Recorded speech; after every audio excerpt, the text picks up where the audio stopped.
listening to Radio Sputnik. Telling the untold.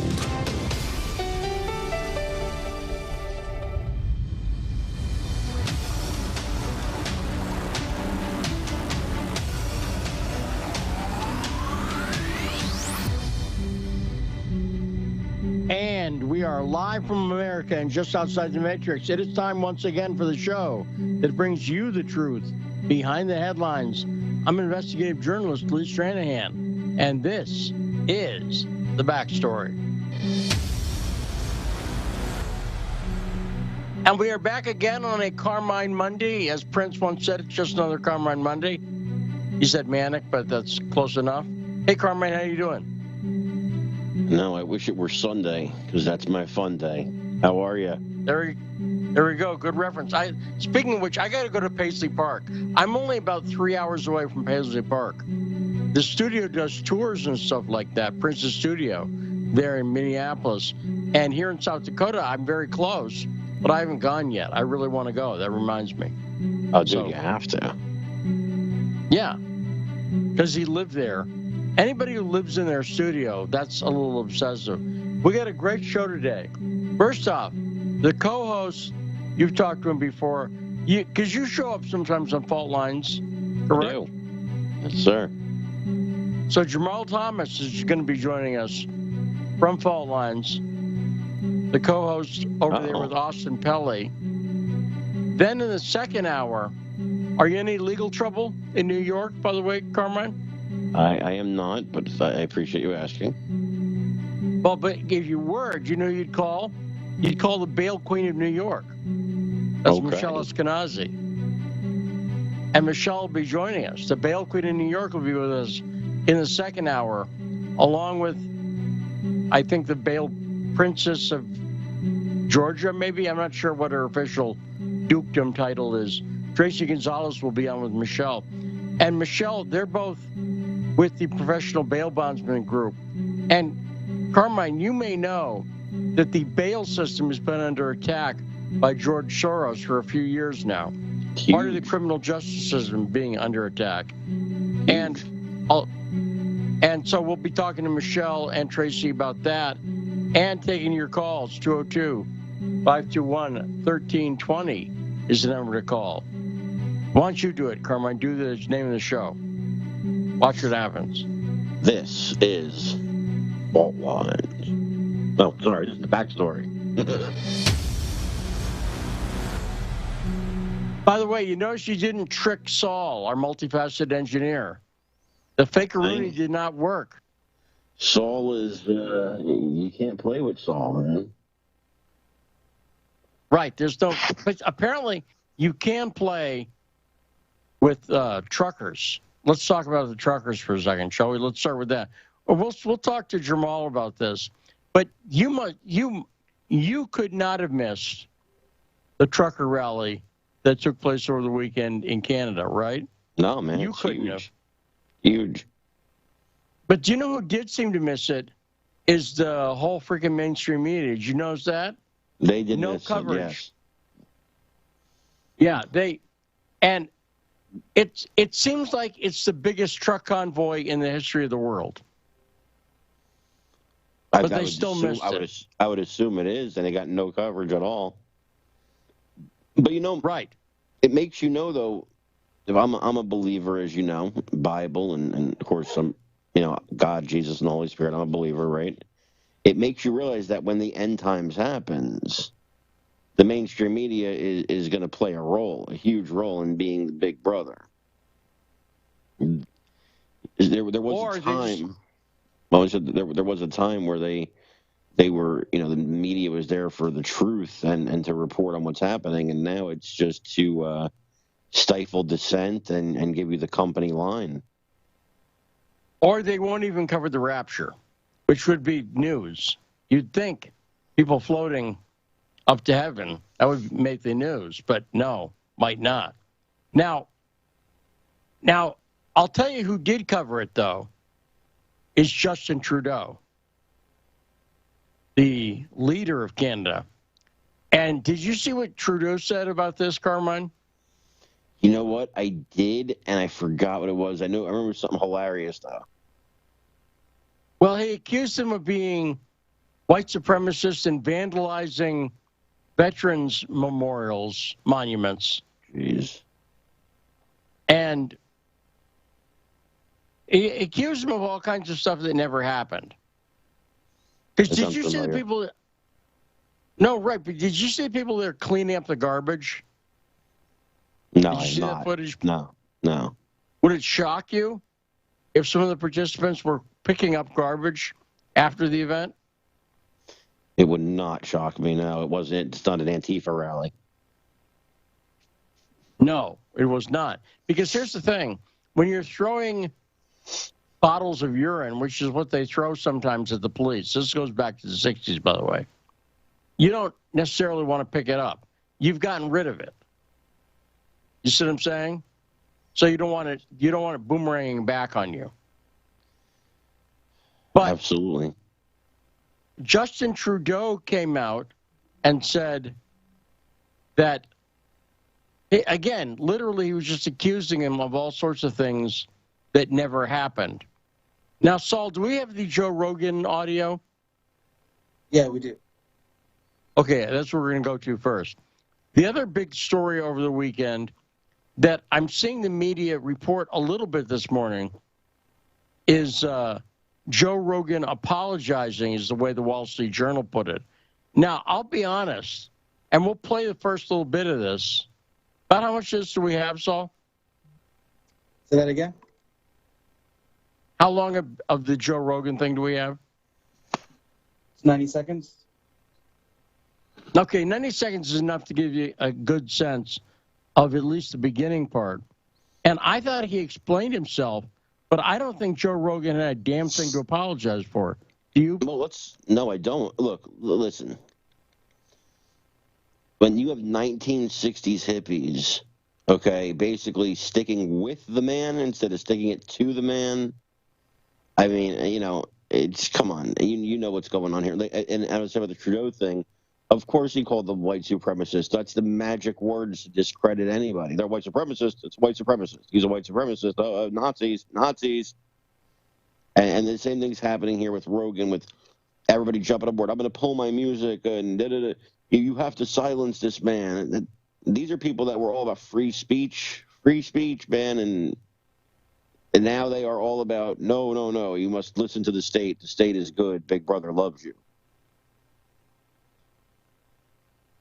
Well, and, the other thing about it is the other irony here, of course, and I agree with you. And again, a lot of these musicians who are in favor of the censorship, and that's what it is, are people who I like their music quite a bit.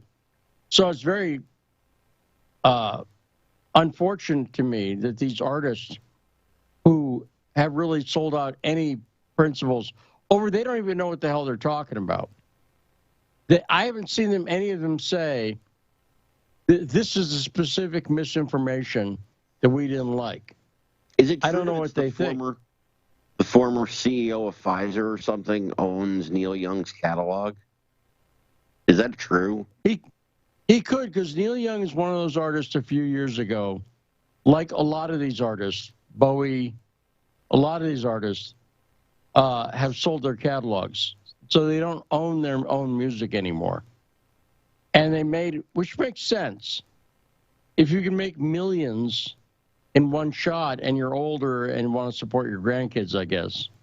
Sure. Right? It makes some business sense. But I don't know who owns it specifically. I know they were looking at selling it to the Trump organization about 5-6 years ago because Don Jr. posted a photo of Neil Young with Don Jr. But here's what bothers me about it. An attorney on Twitter posted a good thread about this. And one of the things she pointed out was that what happened here was not just like Neil Young said, okay, I'm leaving.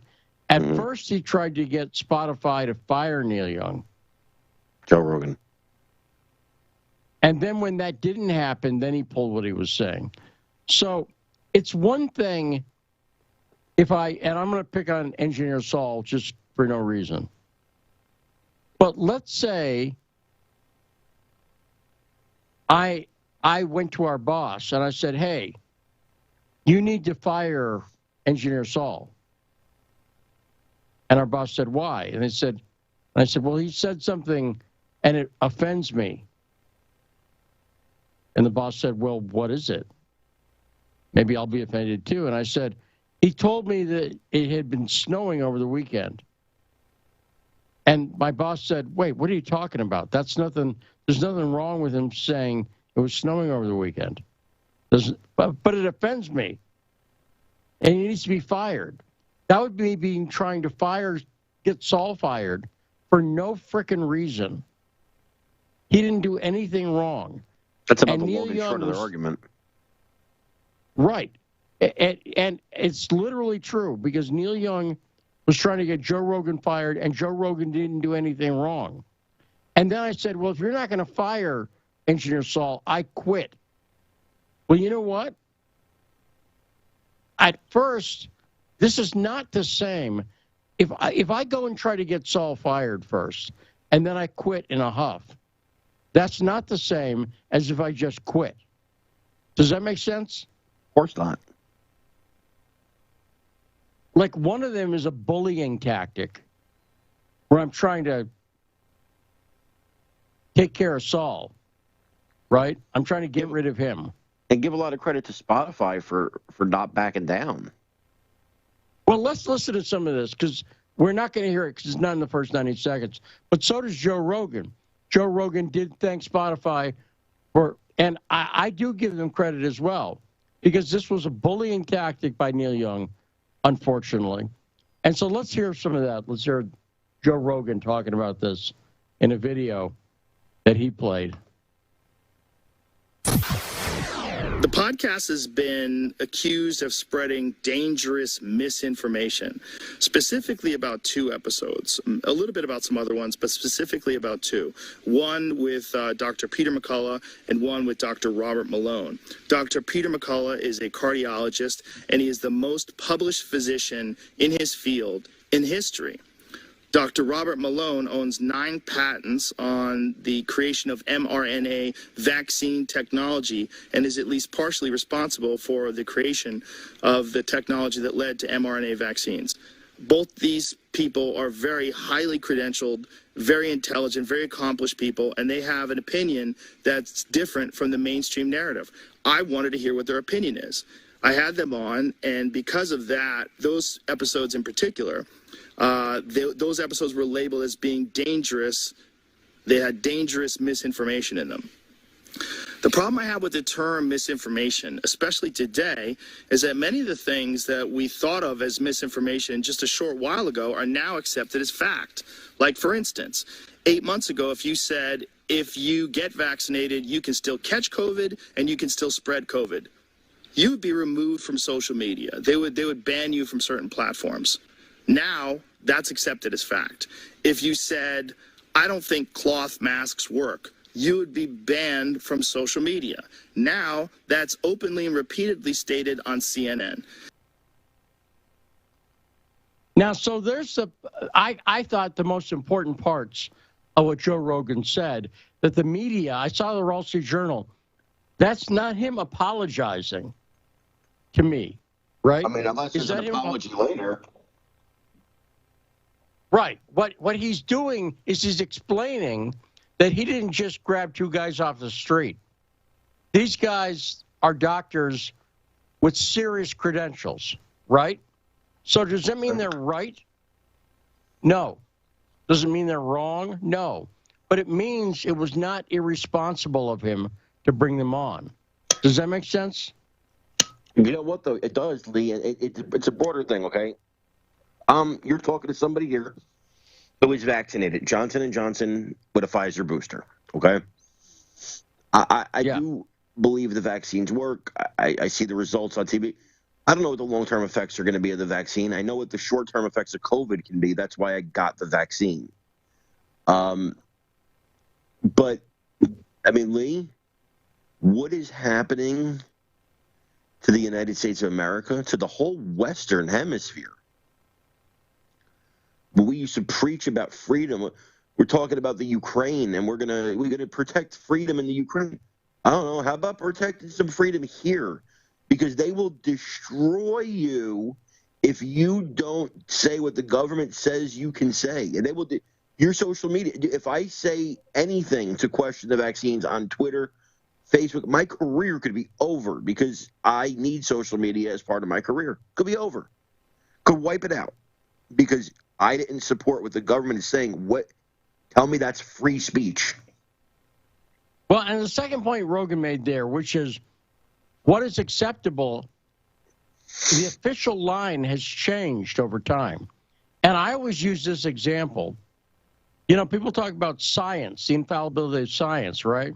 Well, Yes. according to the psychiatrists, at one point in the official guidebook, the DSM that psychiatrists use, Yep. homosexuality was listed as a mental disorder, right? That's what science said at one And point. transgenderism. Well, yes, but just being gay, right? Yeah. Just being a dude who's into dudes was at one point, according to science with a capital S, right in the DSM, that itself was considered a psychological disorder. And they would do lobotomies on lesbians, which is not as hot as it sounds. Oh my God! It just got, well, it's got the word, you know, it's They're got gonna remove you. alliteration. They're going to remove you, man. This is not woke of you. You're not very woke here. No, I'm saying it's no. I didn't say that's hot. I said the opposite. I said that's not hot. And the It's only not. reason it could sound, if someone doesn't know what it is, it sounds like some sort of weird It does. sex toy, a lobotomy,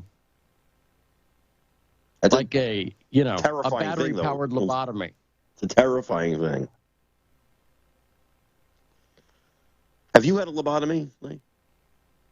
Not today, but I've had strokes, which is You not have, quite the yeah, same. man.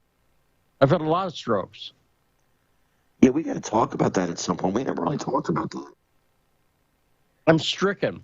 By the way, I'm just gonna point out for the video, our multifaceted engineer Saul said that in the wide shot that I've got, my bed was visible and it's unmade. You know, I And think that's hilarious. We got to. Well, I'm going to point out, I disagree that it's unmade. And tell me if I'm right or wrong on this. Let's go over the definition of unmade. My bed's unmade, so. My bed, what it is it's got stuff on it. It's got a pillow. And so it looks messy. But the sheets, if I were to pull the stuff off, you can see the cover is on it. Perfectly. That's made. Right. It's made with crap on it. Does that make sense? That is made, my friend. My bed has no sheets. I'm sheetless. Right. See, no, hey, watch, you got to watch out because the FCC. You're coming, I know you're not swearing, but it's close. But there's no sheets. But I'm going to defend my bed, which is made.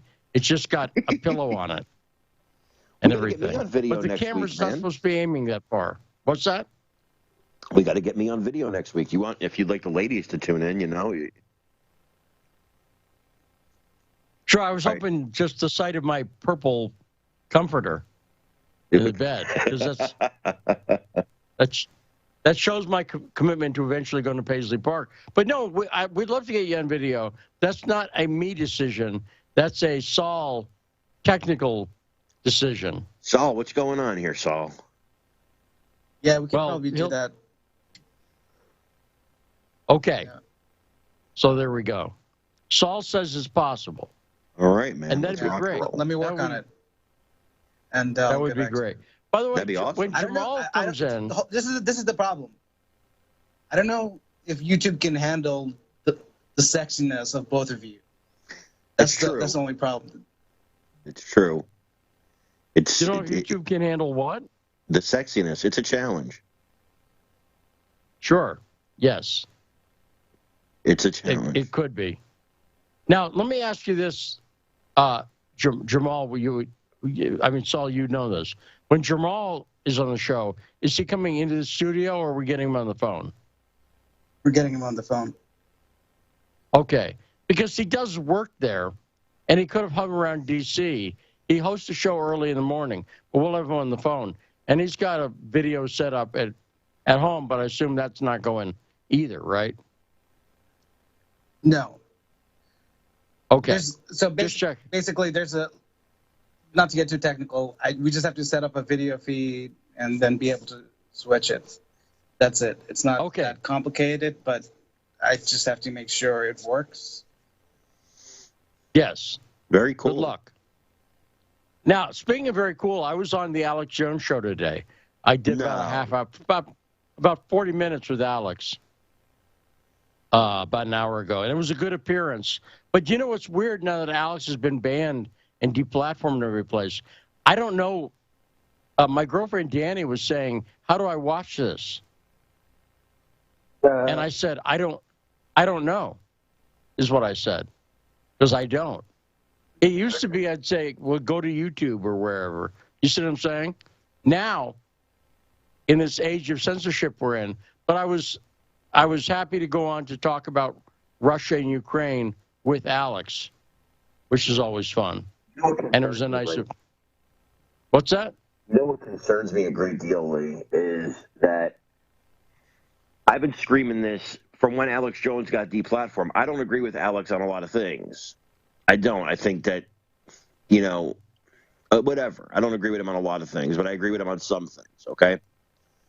But here's the problem. Whether I agree with him or disagree with him, we are in a situation where you are not. This is what I've been screaming for better part of 2 years. Once they deplatform Milo and Alex and a couple people like that, I said, well, you guys are all cheering. You're next. And nobody wanted to listen to me. I said, this is not where it ends. This is not if my argument is, they'll always say, well, when they came out when the founders wrote the Second Amendment, they didn't anticipate AR-15s and this and that. Well, when the founders wrote the First Amendment, they didn't anticipate the internet. Okay? And my issue is, they said, well, you can still say whatever you want, but my issue is, if you can't say whatever you want on the internet, then you're shouting into the void. If you don't have free speech on the internet, you don't have free speech. And if we can't enforce free speech on the internet, then we got a problem here with free speech. Yeah, and Alex is an employer. He's got a crew down there in Austin. And so you talk about affecting his business. Obviously, this really affects Alex's business. And he was talking about it before I went on the air with him. He's stressed, and he's in the process of building his own infrastructure, server farms and stuff like that. So he can do it's going to be hard to deplatform him more. Does that make sense? He's building his own platform. Well, yeah, that's fine. But if you're not on YouTube, if you're not on Facebook, if you're not on Twitter, very hard. No, I agree. Because for one thing, look, these are the places that have the audience. The big audience goes there. But on the other hand, I think it is smart, and it's a sign of the times, that he's looking into building his own stuff. Now, with the Rogan thing, I also thought, I thought the video he did was excellent. And I thought it was a good explanation. And he may have said the words sorry at some point, but he was not particularly apologetic because he didn't do anything wrong. He interviewed people who had opinions that are not popular right now. You want to know why they hate him, right? You want to know why they hate him? Jim Acosta was killed for Joe Rogan's audience. Well, so let me just tie in what I was talking about before. Because you remember when Joe Rogan started to really get big? Big. Yeah. Was when he had Alex Jones on. Remember? That was the thing a couple of years back that kind of made Rogan. It took him to another level. He did that interview where Alex was like, yeah, I'm kind of mentally handicapped sometimes, whatever he said. He said a word I can't say. Yeah. But that was what made Rogan, in a sense. And what I noticed, MoveOn's got a petition out right now, and they're saying it's not this guy who puts out medical misinformation. It's racist Joe Rogan. Yeah, he's racist. You got to say racist. You have to say that. And they did. I'm waiting for Joe Rogan to be called Russian disinformation. And by the way,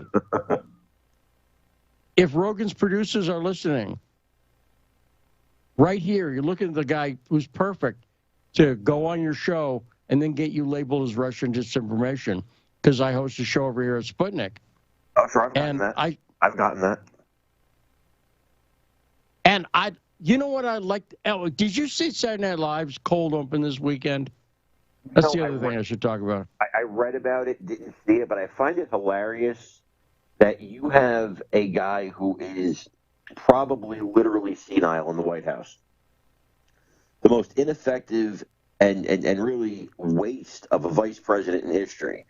A completely comical administration, if there ever was one. And the only thing they seem to be able to write about is Republicans.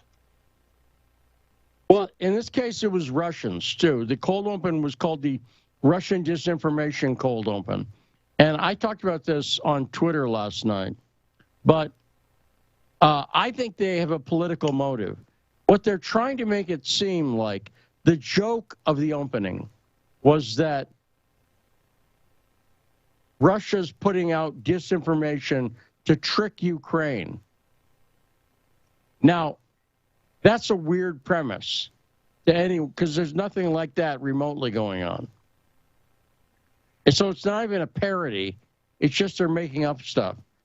And what they're saying, like, so for instance, they're saying that Russia's putting out memes and, dance videos and TikTok videos, stuff like that, trying to trick Ukraine. But I'll tell you what I think they're about to do.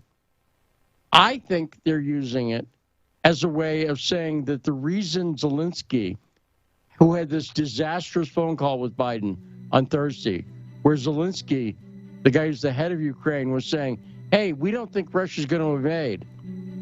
And the administration saying, no, Russia's about to invade. And Russia's saying, we're not about to invade. And the administration saying, no, you're about to invade. And did you see the thing at the UN this morning? I didn't. I saw a little bit of it, yes. The guy from Russia, the UN representative, looked to our representative, the lady from America, and said, it's like you want the invasion to happen. And that is what it's like, isn't it? That is correct. I just want to say a couple things. I hear the music. I want to say a couple things. If it was the Trump administration saying Russia's about to invade the Ukraine, and the Ukraine saying, well, no, that's not true, they'd be having a field day with how stupid the Trump administration is, okay? And look, you talk about we're on Sputnik here, right? There are shows with the liberalist liberal on here. There are shows with super conservatives on here. We're allowed to say whatever the heck we want. Yes, and I've said that before. But you notice the critics who call stuff Russian information, you Mother Hubbards never come on. No. And they're cowards. And the reason they don't come on is they'd be able to say what they want to say here, and that would disprove their point. Aha. And I'll talk about that later, this argument that playing into Putin's hands is a thing. But let's take a short break. When we come back, Jamal Thomas from the Sputnik Show, Fault Lines with Thomas and Pelly, every morning here, 7 to 10. Right? Is that right, Saul? 7 to 10? East Coast time versus Central time throws me. I know it's 6 to 9 here where I am in South Dakota. When we come back, we'll have Jamal with us right after this short break on The Backstory.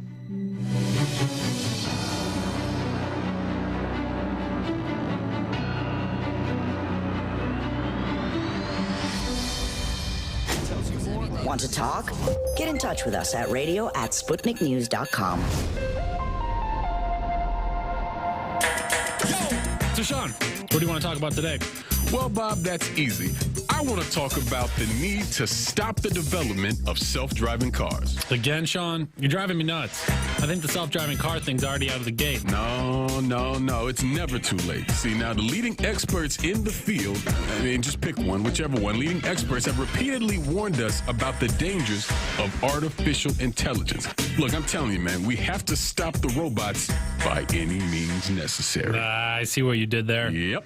Tune into our show By Any Means Necessary daily from 2 to 4 p.m. Eastern Time on Radio Sputnik. And don't forget to call in at 3:20 p.m. to our studio number 202-521-1320. And if you miss us live, check us out on SputnikNews.com, Spreaker, iTunes, iHeartRadio, Spotify, or wherever you listen to podcasts to stay up to date on the latest political, social, and economic movements shaping the world around us. Feeling kind of blue, but maybe also kind of red, and kind of purple, and kind of alone? You've got a friend on Radio Sputnik. Tune into Political Misfits from 12 to 2 Eastern Time, Monday through Friday, for news, politics, and culture without the two-party bias. Catch us daily on 105.5 in Washington, D.C., or 102.9 or 104.7 in Kansas City. Or find us on Twitter, Facebook, YouTube, Spotify, or wherever you get your news. Are you bored? Are you lonely? Do you need a hug? Well, we can't give you that, but we can keep you up to date on Radio Sputnik.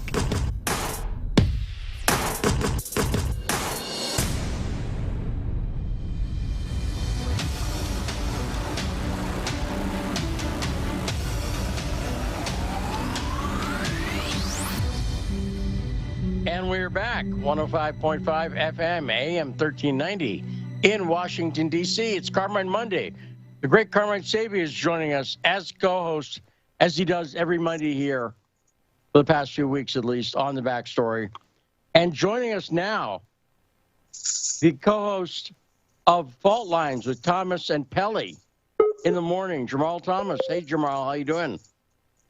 I'm doing all right. What's going on, guys? Doing okay? Fantabulous. Yeah, I'm groovy. Did you get much snow over the weekend, Carmine? Because I know there were supposed to be blizzards and stuff. You know what we did? I didn't get as much as I wanted, but we did. Why did you want snow? We got a ton of it here. Well, we didn't get a ton. We got a little bit. We got about 7 inches, but friends of mine that are close by got close to 2 feet, and that's what I really wanted. So you wouldn't have to go to school, or what's going on, Carmine? Why did you want 2 feet? I love it, baby. I love it. Yo, you get the snow, put on a little Frosty the Snowman, get some hot cocoa, get under your covers. Beautiful. I'll tell you what I got over the weekend, because it's no snow, but it was, like this morning when I went out to Walmart, it was 17 degrees. So it gets freaking cold here. Well, I'll tell you what I bought I'll tell you what I bought. And Jamal, you may know what this is. And Carmine, you may. Do you know what an abuelita is? No, I do not. You say abuelita? Abuelita. Say it one more time. Paprika? Abuelita. Yeah, I know what paprika. No. Oh, no. No, abuelita. Abuelita, it's basically Spanish for grandmother. Abuelita is okay. like, it's Mexican cocoa. And you can find it usually in the Hispanic section of your grocery store. It's made by Nestle's. Don't worry. It's not some regular cocoa. But I'll tell you, it's really freaking good because they throw in some other stuff.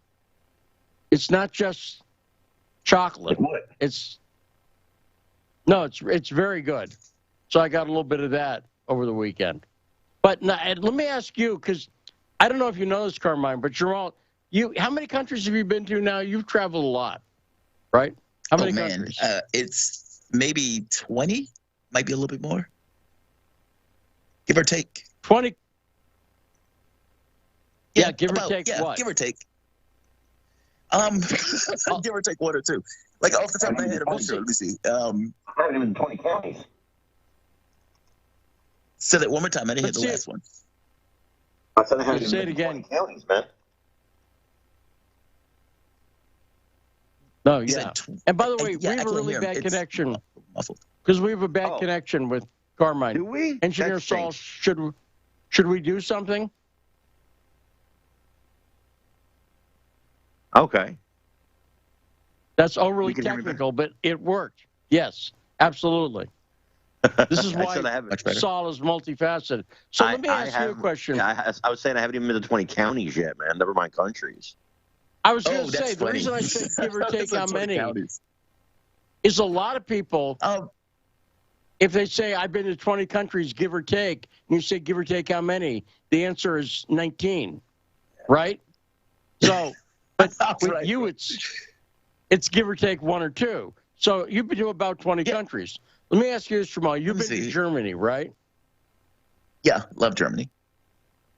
Yeah, and that's why, that's what I'm asking you. Believe it or not, I'm trying to think of places to vacation sometime in the next year. And I'll tell you, I'm actually thinking of Berlin. Because Berlin is nice. You'll like Berlin. I've never really been there. I've been to Frankfurt. But I've never spent any time in Berlin, really. And I was going to ask you, did you like Berlin? What did you like about it? Loved it. Well, so when I got into Berlin, let me see, it was during the Christmas holiday. And so it's almost as if they're overcompensating for after the Second World War, where they were under Soviet control. But the entire city at that point was just of lights. I mean, the entire thing was like lit up. They had I've never seen that many lights in my life. And it was like pretty much all over Germany at that point. It's also, Berlin is really, I want to say artsy, but artsy might not necessarily be the word for it. But it puts you in the mind of almost like this kind of cosmopolitanism of sorts, where you have all of these different groups, all of these different cultures, all of these different people, and it's kind of all intermeshed into this one particular country with all of these different subcultures and everything else. Berlin I liked it. I mean, I actually appreciate it. I even went to, there was this, so when I was traveling initially, I was still doing my show, meaning I was still doing my YouTube channel. And so people would see me wherever I was, and they would be like, yo, you're in Berlin? Hey, let's go get drinks. And so at 2 a.m, some random guy who basically saw that I was doing my show ended up going to a bar, and I think we stayed there till like 4 or 5 a.m, smoking and drinking. Loved it. Totally loved it. Yeah. No, man, it's a really nice spot. If you're looking for... It's also, hotels are very affordable. I'm a Marriott Reward member, and they have a line of hotels, a Moxie chain of hotels. And Moxies are kind of millennial hotels, so they're not uber fancy, but I don't care about uber fancy. And they're decent. Yeah. There's one in New York. But get this, in Berlin, you can get a Moxie, a Marriott, it's a real chain, $80 a night. That's not bad. Especially for crazy. Europe. Right. Because Europe can be painful. Absolutely, it can be painful. And $80 a night. It's so funny that you say that. It's so funny that you say that, $80 a night, because here's the thing, Lee. I learned this just yesterday. $80 a night, when we say it, some people are like, yeah, okay. Because we're from D.C. You spend a lot of time in D.C. I'm from near New York. $80 a night here, you're in a roach motel. But just in Pittsburgh, an actual decent motel I was looking at is about $80 a night. And I'm talking about a name brand, decent hotel is about $80 a night. In New Jersey, in New York, $80 a night, you could get a spot in the garage. But Pretty that's much. about it. Pretty much. No, $80 at this point. I was looking in Austin, Texas, because Shane, Shane Stranahan, you've heard of him. My son is going to be. Yeah. I used to co-host the show with Jamal, and Shane is going to be biking out to Austin in a few weeks. And I may these days. Wow. He's going to enjoy that. He's getting That's ready. right up his alley. He's getting ready to bike out to Austin. Wow. That's about what he's doing. Wait, where's he going to be biking from? So he's going to go from where to where? D.C. to Austin. No way. On a bike. Wait. Shane is going to ride his bike all the way from Washington, D.C. to Austin, Texas? That's his plan. Yes, and he's not That's even raising money for impressive. muscular dystrophy or anything. Has Shane heard of Amtrak? Right. He may have. He's going to enjoy. This is his thing, though. Yeah, he enjoys that stuff. Yes, He must be in great shape. Well, he's lanky. I'll say that, and sinewy. But he and my son Jack, and Jamal, you know Jack, Shane and Jack went from Manchester, England, up to Scotland on bikes. And Jamal, you know that territory pretty well too. That's a long haul as well. Going from Manchester to, a lot of empty spaces, Scotland. Yeah. That's impressive. And they're young. I'm very impressed. And they're young. And they did much of it hungover because they're young men in the UK where there's no drinking age effectively. Both of them. Yeah. Right. That's right. Scotland Exactly. and Ireland. So Now let's talk about another country. I biked to the end of my block a few years ago. Very okay, and Carmine, make sure you stay close to the mic because as soon as you drift it all away from it. Yes, sir. There we go. Noticeably better. So let's talk about another foreign land, Jamal. Let's talk about Canada, where they had the big freedom rally over the weekend. Now, Justin Trudeau was out criticizing it as a white supremacist rally where they're destroying veterans' monuments. What did you think of it, Jamal? What you saw? I mean, from what I saw, it didn't seem like a white supremacist rally. It seems like people were angry about some of the protocols that they were putting into place. But it started off as truckers, where it was like, okay, we don't like the fact that you're putting these COVID restrictions on us and that type of stuff. And so they decided to go and protest. And then that evolves from not only are we angry at you for putting these restrictions on us, truckers, we're angry at these restrictions in general. At which point they were basically saying, Trudeau needs to resign and the government needs to collapse, et cetera, et cetera, et cetera. But it didn't come across as if it was violent. I mean, and I haven't necessarily seen anything pointing out that these guys were destroying property or anything. Justin Trudeau's take on it was, go ahead. Well, and if they were white supremacists, wouldn't they be all for the blackface prime minister? I know. I know, right? It's like they cheer that guy on. I mean, I don't know if it's like, could he do the blackface and COVID restrictions? It'd be this kind of weird contradiction where they can't necessarily figure out which side they want to be on. But no, I didn't. It's like anywhere else, right? I mean, you have all sorts of protests with people who either agree with the vaccination thing or disagree with it. And depending upon where you were, like if you were in Australia was going gangbusters on those protocols and having those cops beating the devil out of people. With not wearing masks or for that matter, not getting the vaccination.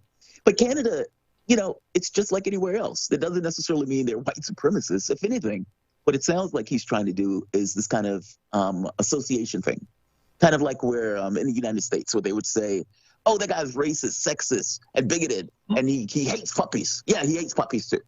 And so it's like, if you like that guy, if you're going to vote for that guy, you got to overcome that hurdle of, man, this guy hates puppies, and he, is racist, bigoted, and everything else.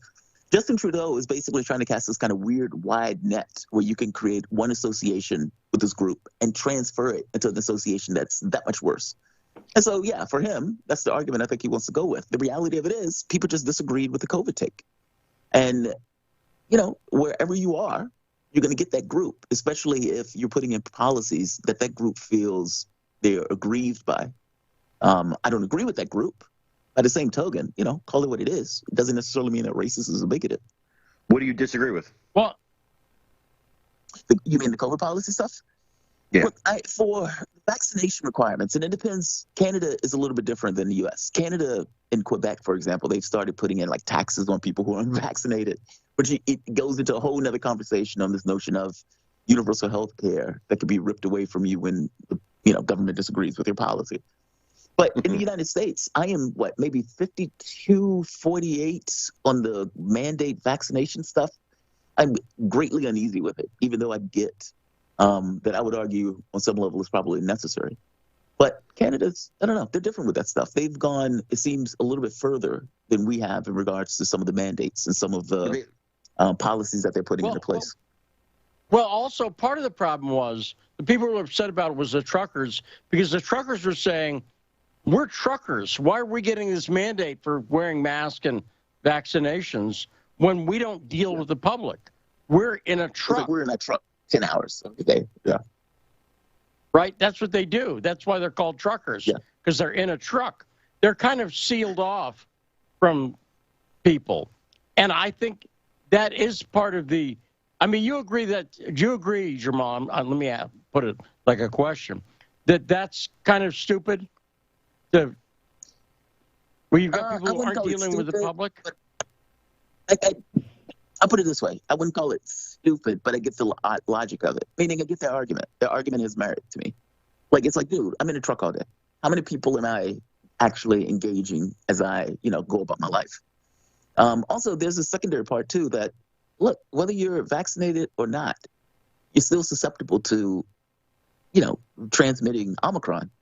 So it's like, yeah, I think that people should get the vaccination, but should the vaccination be the end-all, be-all for people who are basically in their trucks most of the time? I don't think it should be the end-all, be-all. And especially when you start adding in other stuff, like, okay, what about shipping issues? Do you already have shipping shortages? Do you already have supply chain breaks?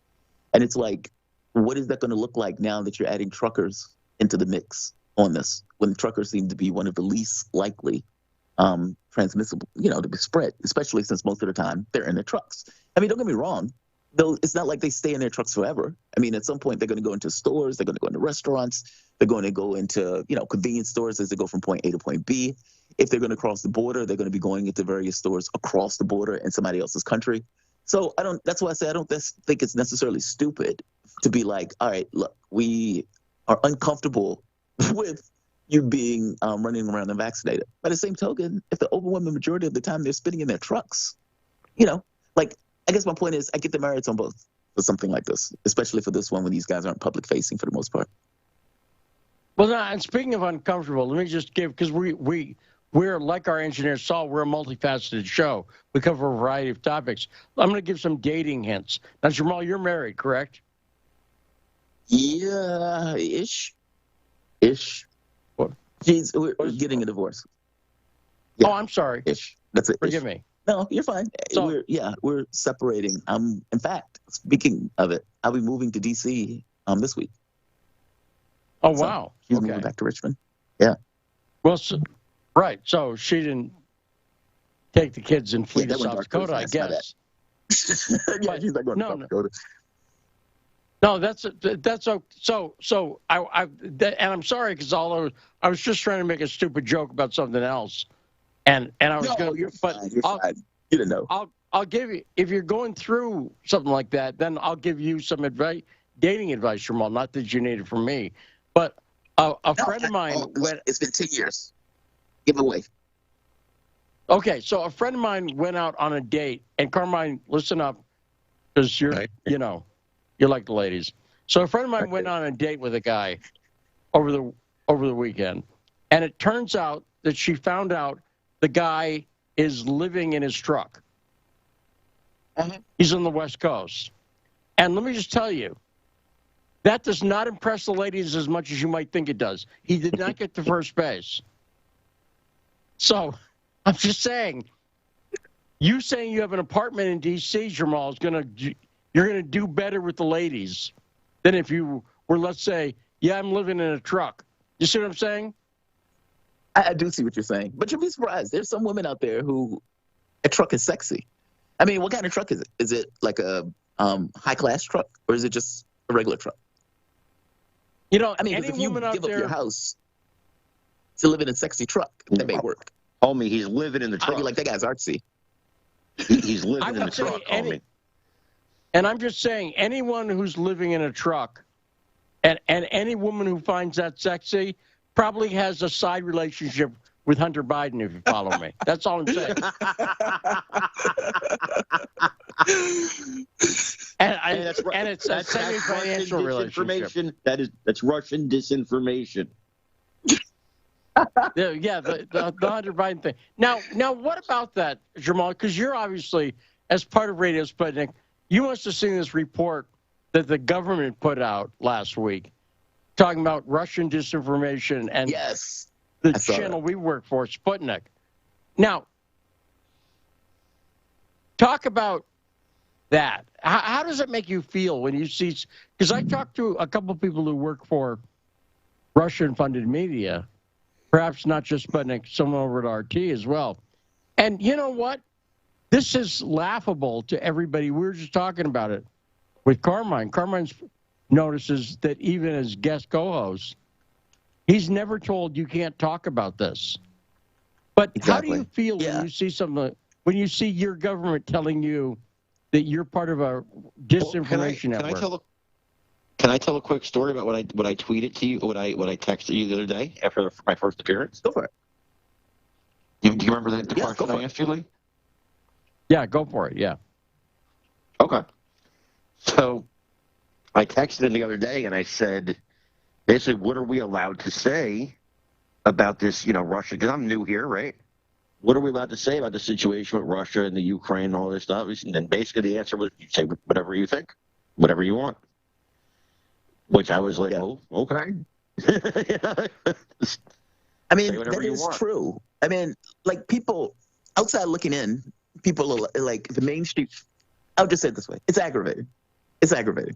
Because it's one thing, it's like you go to work and you're an honest actor. When you go to work, your whole point is be the integrity. And in doing so, you look at the world and you try to give an honest assessment of what that world is, while also giving an honest assessment on your own political proclivities. Meaning, you try to be this kind of transparent vessel for your audience and for people who are looking at you saying, okay, this is where this person falls on the political spectrum. And in context of that, when he's looking at the world, he's looking at these events, this is where he's falling. Meaning the audience can see whether or not the person, or there's an incongruity in what the person is saying versus what the person believes. The reason I started that way is because as you're like going through stories and you're trying to give me your take on the story, you're giving your political analysis of it, sometimes that is going to run contrary to a U.S. perspective. But it doesn't necessarily mean that what the person is saying is propaganda. In fact, it could mean that the other group is either lying, or it can mean that people are more complicated and nuanced, and you can come with a different assessment of a particular event, Jamal, even though you're being honest. Jamal, I'm going to have to butt heads with you here, Jamal. What you going to butt heads on, man? Go for it. Are you saying the United States government has ever been involved in propaganda? How dare you? Yes. Indubitably so. I would even go so far as to say the typical thing that's considered news is just propaganda. I mean, look at the Ukraine thing. Every time they open their mouth, they're like, Russian troops on the border of Ukraine. That's how they literally start the story. And nobody points out, wait, 200 kilometers away is the border? Really? Dude, they have. If you talk to somebody right now, they think they are on the literal border, guns pointed at the Ukraine, tanks ready to roll. They have no idea what you're talking about. But this is because nobody does 10 seconds of research. If CNN says, "Oh, that must be the truth." Yeah, and if they keep repeating it over and over and over again, and even look at Ethiopia. And you guys bring up propaganda. Brings up something I wanted to talk about actually. So great job without knowing it. Real quickly, I'm sorry, I get a little fired up here, but the only people in the mainstream media who have pushed back on the narrative are on Fox News, and now CNN's running wall-to-wall hit pieces about they're part of Russian propaganda, straight from Vladimir Putin. They're agents of Russia. Well, let me talk about propaganda for a second, because a friend of mine pointed out something that I thought was a very good point. And again, at the risk of insulting people in Russia, you suck at propaganda. And allow me to explain. When you look at what they call Russian propaganda, and there was such a thing. In the USSR, they had agitation and propaganda divisions all over the government. But do you know what the propaganda was? You know, because you've seen it. It was like posters, right? Yeah, correct. Or like plays. Now, do you know what the propaganda we have now is? And this is why I said Rush. No, it's not just Hollywood. Let me explain, because everyone's seen it. And Ukraine's a good example. You've got a variety of civil society organizations, which includes NGOs, think tanks, charities, right? The Atlantic Council, so on and so forth. It's so sophisticated, it's even Saturday Night Live. It is, I agree, Hollywood's part of it. But look at how sophisticated modern propaganda is. It's like this think tank says something that then this news network quotes. And you follow me? Mm-hmm. It's not just there's a poster. This is what I'm saying. Just a poster, that's crude. While Russia was putting out posters in the 50s, we were experimenting in our country, America. I think, Jamal, you probably know this. At one point, did you know the CIA owned and controlled the entire world supply of LSD? Did you know that? Wow. I didn't know the entire world supply. I do know they were messing with it for this kind of research into mind control and stuff like that. But I didn't know they had that much of it. I didn't know it was to that degree. They went to the country, the laboratory, Swiss, I believe, and they bought it all. And they started giving it to people, sometimes involuntarily. So what I'm saying is that's pretty sophisticated. MK Ultra, the psychological mechanisms of propaganda are way more than, hey, we need a poster. Does that make sense? A poster does make sense. Crude. Poster is crude. When you have this kind of overlapping, it's almost like one aspect of, I guess, these edifices or these devices of government and media backs up the other. And so it's almost like you have this kind of overlapping story that's basically a psyop. To your point, it's the Operation Mockingbird stuff where it's like, hey, I wonder if we can influence the American public. Hey, I know how to do this. Let's give money to professors. Let's give money to news people. Let's give money to announcers and broadcasters. And eventually you get this kind of echo chamber that you think is entirely normal or entirely natural as opposed to being manufactured, meaning your reality, every bit as much as social media creates your world around you. Well, your reality was being created back then also by these kind of intelligence groups that were dictating, or at the very least, insidiously giving you various narratives, stories, ideas, opinions, etc. It's not just back then, it's now. Yeah, but I guess for me, social media adds to that now, whereas back then they didn't have the social media element to it. I guess I'm agreeing with you. I'm saying, yeah. Did you see some of the? Have you seen some of the Operation Mockingbird is specific to then? But please go to YouTube. You can go to YouTube and you type in 1950s PSAs. Okay. And these were the videos shown to our kids our parents in schools. Okay. And it is straight propaganda. It is absolutely engineering these kids to believe certain things, and it's just amazing to watch these videos that were shown in schools on a loop. And it was total indoctrination. And I believe, Lee, you might know more about this, but wasn't there something about like subliminal advertising too? Weren't they involved in something like that? Subliminal stuff. There was a lot of they were using the mechanisms of psychology to try to literally manipulate people's minds. But Jamal, great appearance. Thanks for coming on with us.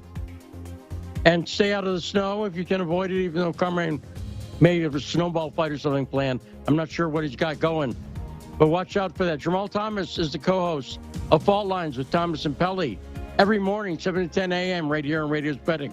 We'll be back with more. It's Carmine Monday on Backstory.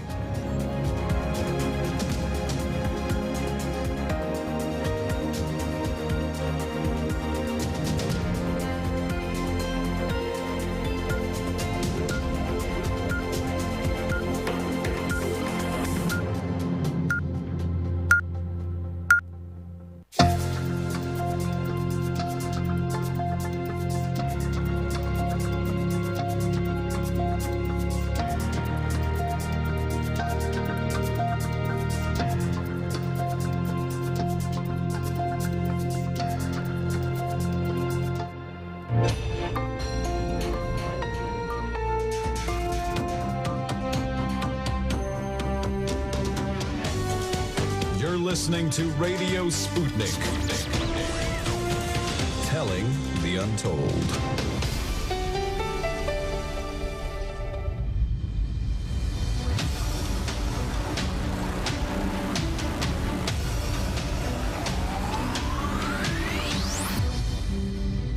And we are back live.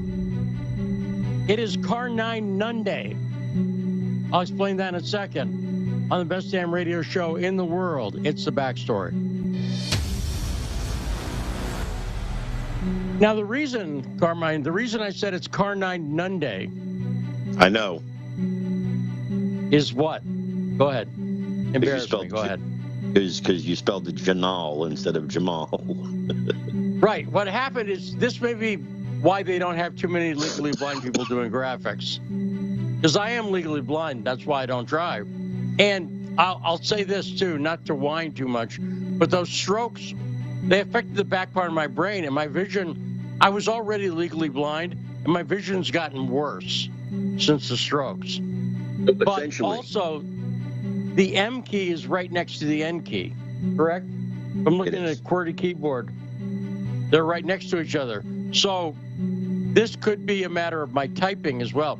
I'll tell you what, when I did graphics at the show Access Hollywood, the way we were supposed to do it, this is the policy.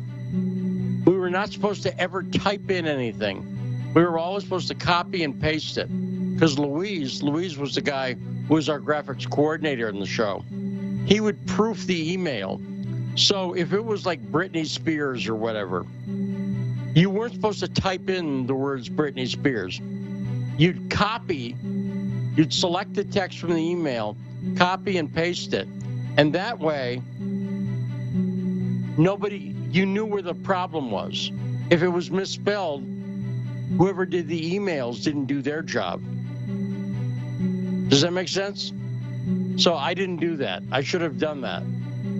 I should have done. So essentially, what you're saying here is, I'm co-hosting here with Mr. Magoo. Sort of. Mr. Magoo had better eyesight because I also. No, it's true because aside from all the other vision problems, I'm blind in one from a childhood accident. It wasn't an accident. Someone threw a rock at me. So I can call it an accident. Yeah. When I was like 8, someone threw a rock at me and I'm blind in my right eye. By the way, if you ever get close enough to figure this out, I've only had one person actually figure this out. If I had blue eyes, I'd really look freaky.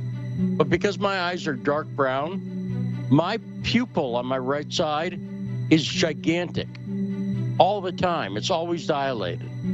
I've never noticed And so, right, because I have dark eyes. But if I had Sinatra eyes, right, that sort of light blue eyes, I'd have one eye that was like black, and the other eye would be like a normal blue eye, my left eye. But I've had one person. Oh, go ahead.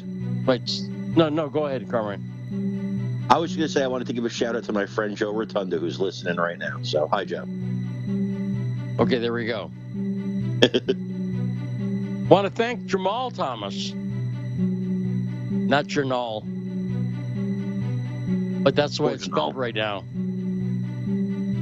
But great appearance. Always fun talking to him. Coming up this hour, at the bottom of the hour, Michelle Eskenazi, the bail queen of New York, and Tracy Gonzalez, who's from Georgia and is vice president of the Professional Bail Bonds Group.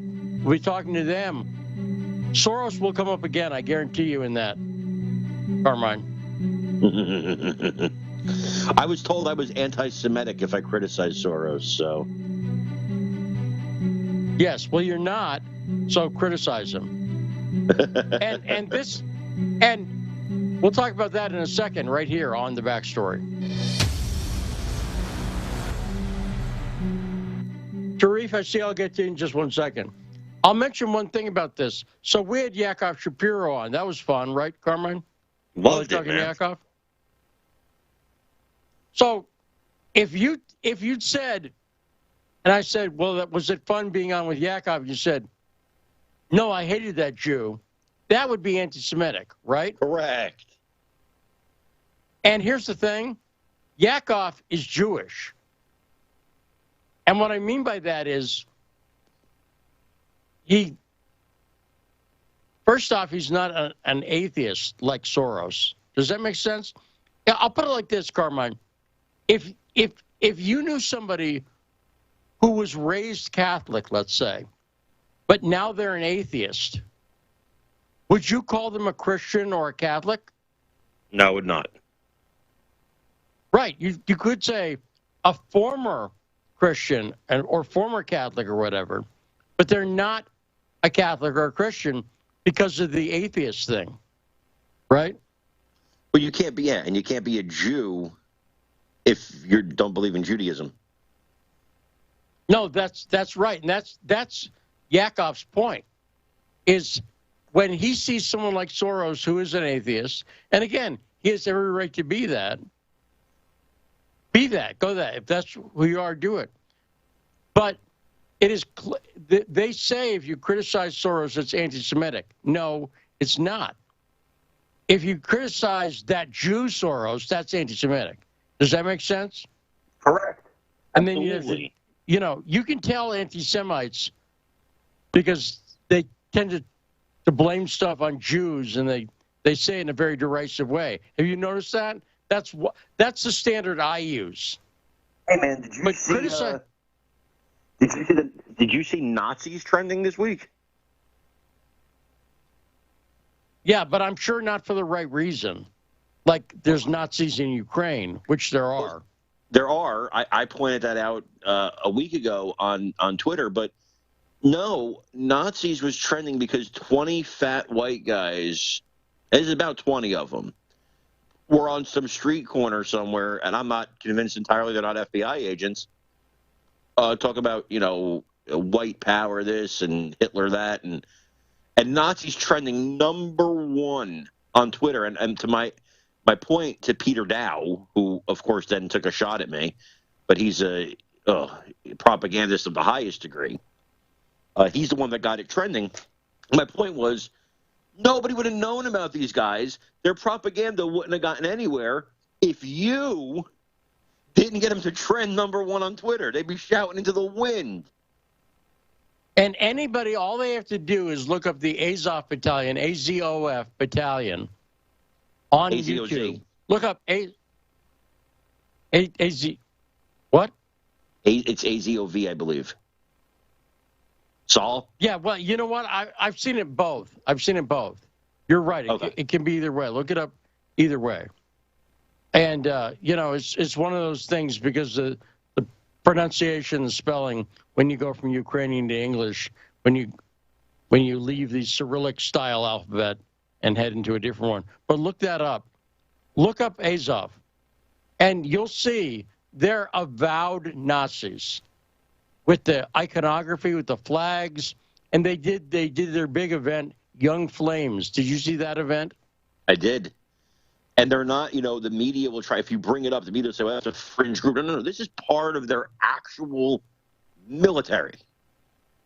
Right. They're part of the National Guard now. Group. Yeah. It's not the KKK or right. something that it's, we disavow it. No. This is part of their actual military. Yeah. And you notice a friend of mine made a good joke about that. He just said a lot of these people can't tell whether those guys are Nazis, but Donald Trump, they know for sure he is. So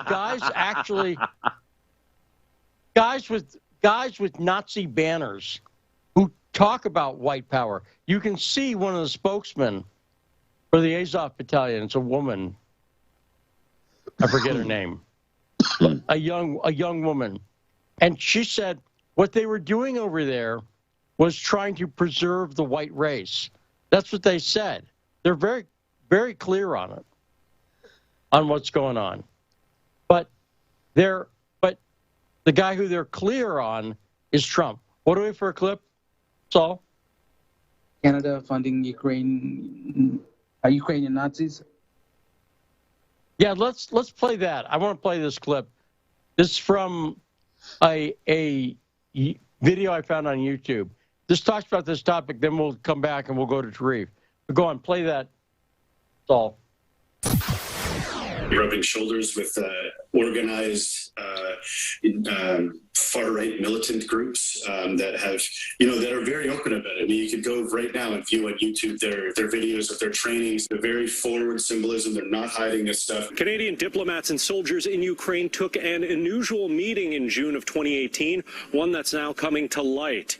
It was a meeting with one of the paramilitary units raised to fight off the Russian invasion of Ukraine's eastern provinces. One problem, that unit, the Azov Battalion, has been linked to neo-Nazism, and the Canadian military knew. Велику, могутню і соборну. Слава нації! An Ottawa Citizen report says Canadian forces in Ukraine produced a briefing in 2017 saying members of the Azov Battalion identified themselves as Nazis.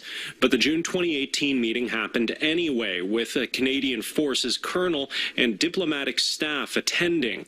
The battalion published pictures on social media saying Canadian representatives expressed their hopes for, quote, further fruitful cooperation. In a statement, the Department of National Defense says they are strongly opposed to the glorification of Nazism and all forms of racism, racial discrimination, xenophobia, intolerance, and extremism, adding, our official position remains that we are not, nor will we be providing support to Azov and affiliated entities. Brad Galloway with the Center for Hate, Bias, and Extremism has studied the Azov Battalion.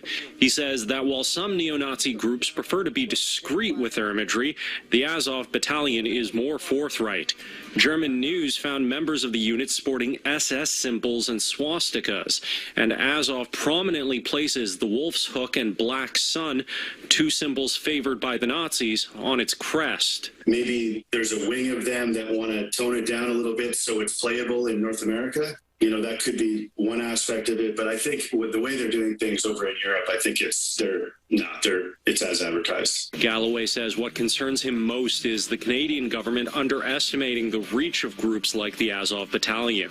Similar to Canadians who join ISIS, Galloway warns that alienated far-right Canadians may see the Azov Battalion as a chance to turn ideology into action. Some risk I see is that guys giving up on the movement in North America and saying, well, we should organize and go to Eastern Europe where we can actually do something, we can make a difference. And that's I think, a huge risk. In Ottawa, Shaoli Lee, City News.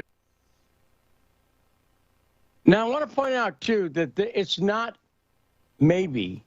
They've definitely gone out and done that.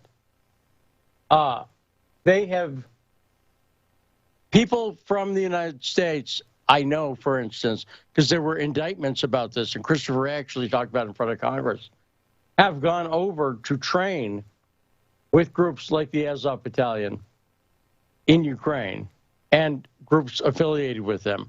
And as that report says, that's one of the reasons I had Rod, thanks Rod for grabbing that. One of the reasons I had him grab that is, and again, anybody can just watch, you watch the videos, right, Carmine? It is 100% clear. It's not like... They're not hiding it. Right. They're not hiding it at all. And yet that's accessible to Justin Trudeau. For some reason, that's not an issue. And for him to... Yeah, I'll put it like this. When there's actual Nazis, neo-Nazis battalions that are actually killing people, because over in eastern Ukraine, in the Donbass, they're murdering people. And they're doing it, and they say at some points they're against Russians and Jews, which they view as the same. When they were pulling down the statues of Lenin, it wasn't because he was communist. It wasn't even exactly because he was Russian. It's because they viewed him, and again, communism's atheistic, but still close enough. They called him a Jew, and they pulled it down. That's what's going on. And for Trudeau to ignore that, and I'll tell you, one of the things I think on this, Carmine, is I think one of the ways to deal with this is there's so much proof that the Azov Battalion are Nazis and right sector, and they're the ones in eastern Ukraine, is to, you know what? do what's done to Republicans all the time that aren't Nazis. Do it to go up to, so people need to go up to their congressman and their senator and say to them on camera with their camera phone running,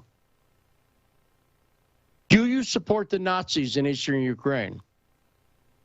Imagine if someone went up to Robert Menendez or someone like that and said, do you support the Nazis in eastern Ukraine? On film. Does that make sense, Carmine? That's the kind of activism I think. Here's the problem. We're going to be called Russian propaganda for just saying it. Yeah, but see, that's why I like to point out, it's not that clip was not from RT or Sputnik. Correct. That trip was. So there's no doubt about this. And let them make that argument at that point. The war drum is beaten. That's what's happening. If they were, how is not one quote unquote journalist in this country talking to the press secretary and saying, hey, what about the Azov battalion? An actual, and I got to stress again, an actual unit of the Ukrainian military that are Nazis. Right. They are commissioned by the Ukraine. They're paid by the Ukrainian government. I mean, it boggles the mind. But I'm telling anyone out there who wants to do some good citizen journalism activism, go up and be polite, but go up to your congressman or your senator and ask them why they're supporting these guys and get that on film. Because you never know until you try. You might get something fantastic. You don't know what you're going to get. Does that make sense? Heck yeah, do it. Do it. Yes. And anybody writing for a big media outlet, you'd think Breitbart or someone like that would get on it. And they should get on it. Because this is a way to make particularly Democrats pushing this very bad. And it's a way to shut them up about their BS accusation of Republicans being Nazis. No, no, no. This is Biden supporting this. And this came in under Obama.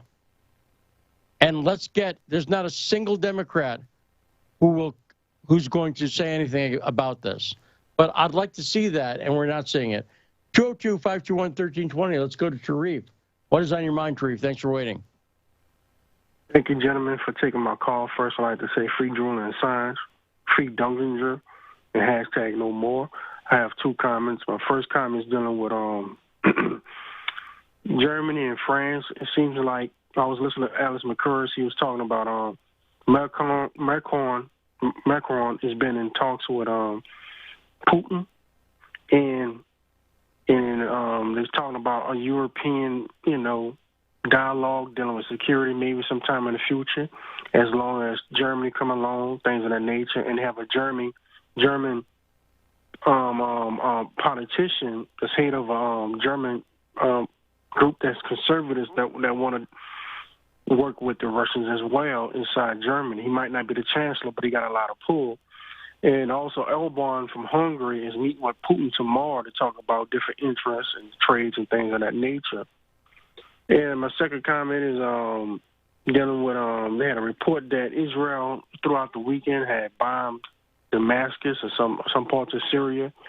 And they complaining about the Israeli military is complaining about that the GPS is not working because Russia is jamming the GPSs in that area. So yeah, that's my two comments for today. Thank you. I appreciate it. Great comments as usual, Trif. Thanks for bringing up those issues. And always great comments. Yeah. Real quick before you answer him, I just want to say that I've listened to him call in now several weeks in a row.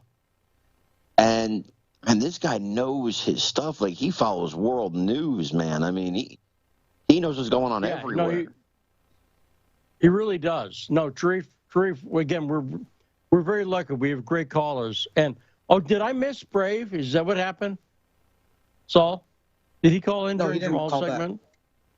No, he wanted to call during Jamal's segment, but I think you addressed his points. Okay. Because Brave from Atlanta is another great caller. Now, by the way, are you one of those people who used to like football and gave up on it, or do you follow football? Me? I pretty much stopped watching all sports because of the politics. It annoyed me now.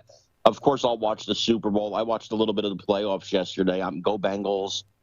But yeah, man, politics really.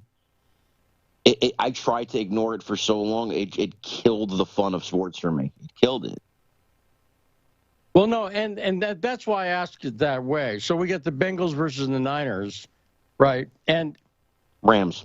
The other thing that made news over the weekend was reports that Tom Brady was retiring after, I think, 38 seasons, right?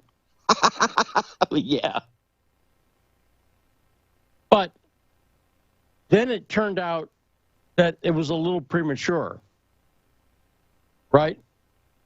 Yeah. Did Chuck Schumer have anything to do with this one, or was that just a Breyer announcement? Because when it was announced that Breyer was retiring, it wasn't Breyer who announced it at first.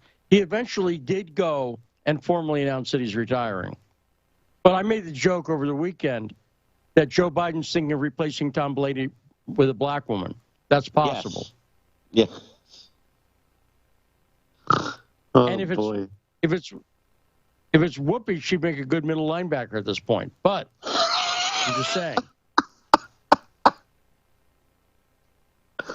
She's Whoopi the Fridge Goldberg. But let me just. But do you think you're going to be as irritated by the Bengals versus the 49ers? It's the Rams. I thought it was the Rams. Isn't it the Rams? Oh, is it the Rams? Forgive me. The Rams beat the 49ers, correct? Correct, yeah. No, I'm not. Listen, fresh blood in the Super Bowl. I'm all in on the Bengals. I want them to win because there was my history of professional wrestling, and we're not going to get into it now, but there was a professional wrestler named Flying Brian Pillman who played for the Bengals, and I love his son too, and he was one of my favorite wrestlers. So, plus when I was a little kid, I loved the whole, Bengal tiger helmet, the whole color scheme. When you're a kid, you dig that kind of stuff. And so I'm a Giants fan, but for the Super Bowl, I'm going Bengals. And see, this shows you how I'm not following it, because I even had the wrong team. And I have no idea whether the Rams are NFC or AFC, or I don't know any of that stuff. See, Rams are NFC, Bengals are AFC. Okay, I believe you, but I don't know. And I'm not going to look it up. So you could lie to me, and I wouldn't know. And here's why. I grew up in New England. And when I grew up in New England, no one cared about the Patriots because I was born in 1965. And I was in that period. People cared about the Bruins and the Red Sox. Correct. But for a long time, the Patriots, nobody ever thought about them. They were not anybody. Does that make sense? Literally, I remember. Yeah, so you know what I'm talking about. Yeah, Patriots weren't a thing. They weren't a thing at all. Literally, nobody talked about them. You'd see a lot of Bruins, the hockey team. You'd see a lot of Bruins paraphernalia, and of course the Red Sox. Yeah. Yes, and I suffered through many of those. 86 and stuff like that. I suffered through a long period of the Red Sox drought. Right through his legs, Lee. Right through his legs. Before they went in, let's not talk about that. There was a time, let me mention this. That got me on Rush Limbaugh's show. Did you know that? I did not, but I'll tell you this, Lee. I don't know if you know that I actually I left tickets for Bill Buckner to join us here tonight, but he couldn't pick them up. Oh God. I'm going to let that one go. I'm a Yankee fan, so. I called, I hate the Yankees. I'll make them some Thurman Munson jokes. They're completely inappropriate, but I don't care. Yes, see, there we go. So, but I called when Rush Limbaugh first went into Boston. I called the Limbaugh show, and I said, look, you're in Boston now, so you're going to make fun of Ted Kennedy. We expect that. But the Red Sox are sacred. Don't touch that. And Limbaugh played the Buckner moment on the show. He had that going, and in response to me calling, he did that, which was good radio. That was a good move on his part. And that's why. Now, by the way, I just remember as a Yankee fan, we were loving that. We were, let's go Mets. We were, we were all for it. Yeah, no, I have a friend who was a Mets fan who was in the stadium when that happened. And he said they actually flashed on screens, congratulations, pennant champs, Boston Red Sox. I heard that. Yes, it was on the screen. And he said he saw it because they thought it was just over. World Series champs. They just thought it was over. And but what I liked is that the New York Yankees are the only team ever in sports history. They were the first one to blow a 4-0 lead. They had a 4-0 lead in a best-of-7 series, and they actually blew it. Am I correct about that? No, you're incorrect. They had a 3-0 lead. If they had a 4-0 lead, it would have been over. They had a 3-0 lead. You know what I'm saying? They had a 3-0 lead in a best-of-7 series. All they had to do was win one game. Yeah, but that's not quite the same as having to pick up a ball and tag first base. Well, that doesn't come up in baseball very much. So let's 27 times, Lee. 27 times the champions of the world. Woo! Luck, I say. Luck. Let's just leave it right there. But do you think sports is ever going to recover? You know, they talk about, for instance, the dead ball period of baseball, right? And like the steroid period of baseball, where stats were affected. Do you think football's ever going to recover from the woke period? I don't know, Lee. I'll tell you this, man. You know, it was one thing with one guy kneeling, 2 guys kneeling, 100 guys kneeling. Okay, fine. Whatever. Then you got end racism on the back of the helmets, people who were shot by police, their names in the back, and it snowballed, and it's in every sport now, and it's annoying. Bro, look, whatever your politics are, we got to move the All-Star game because of Georgia's voting. Let's stop it. Just play sports and shut up. You want to talk about whatever you want to talk about off the field, off the court. You got a heck of a platform. Go ahead and do it. When leagues are now getting involved in making decisions based on Twitter outrage, and that's what happened with the All-Star game. It's very hard for a guy like me. I loved the Yankees my entire life. Loved them. I haven't watched in like 2 years because of all this nonsense. Haven't even watched. I couldn't tell you half the team because it's like I put it in and I hear, here's what I hear from the announcer, and here comes, I don't know, John Smith. John Smith to the plate here. He's involved in the movement to house LGBT youth, and I don't care. I don't care. What's his batting average? So I think it'll be very, very interesting to see what happens in the future. Because I'm serious. I don't know whether they're going to be able to recover ever.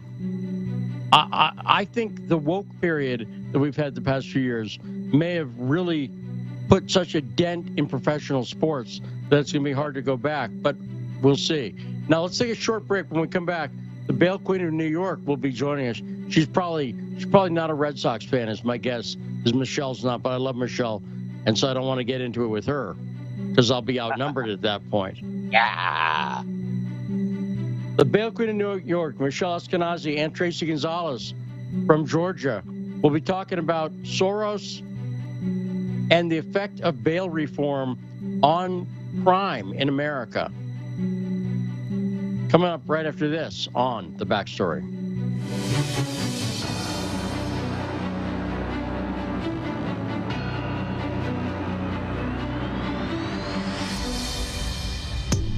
Stuck in traffic?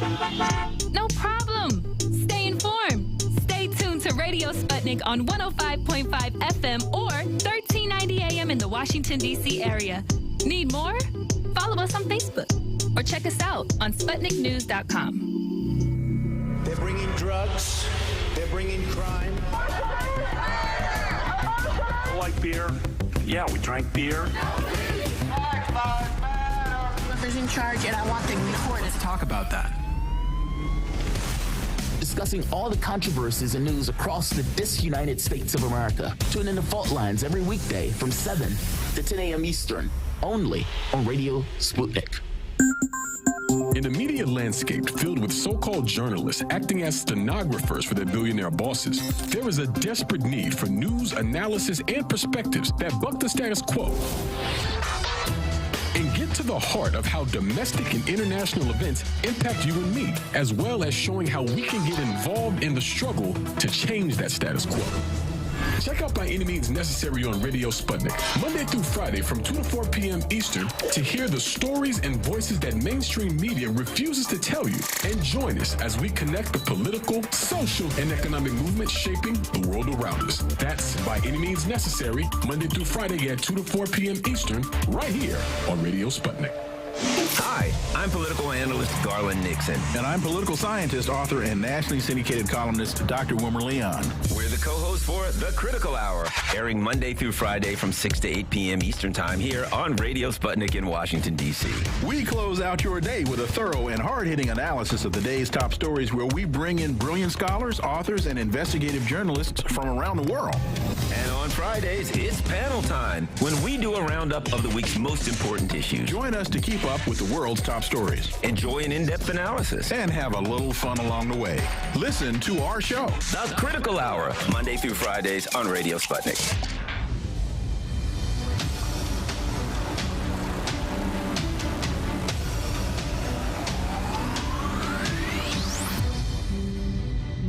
And we are back, 105.5 FM, AM 1390 in Washington, D.C. It's The Backstory. I'm investigative journalist Lee Stranahan, and it's Carmine Monday. Carmine Sabia is joining us. Always great to have Carmine as the guest host. We have Michelle Eskenazi and Tracy Gonzalez joining us this half hour. We'll be talking about bail reform, criminal justice reform. I'm sure Soros will come up. I'll just mention one thing before you get to Michelle and Tracy, Carmine. I really did lose all interest in sports. It wasn't the woke thing for me. It was about 12, 13 years ago my father passed away. And the reason I say that is because the only reason I got interested in sports was I realized my dad was a professional athlete. He was a golf pro and the curator of the PGA's Golf Hall of Fame. Yeah, he played in the. Wow. He was on the tour and everything. But sports, he used to say in Korea, he was in the Air Force in Korea, and he was an umpire because he played baseball. He was one of those guys, sports was his whole life, literally. It was what he did for work, and it was his hobby.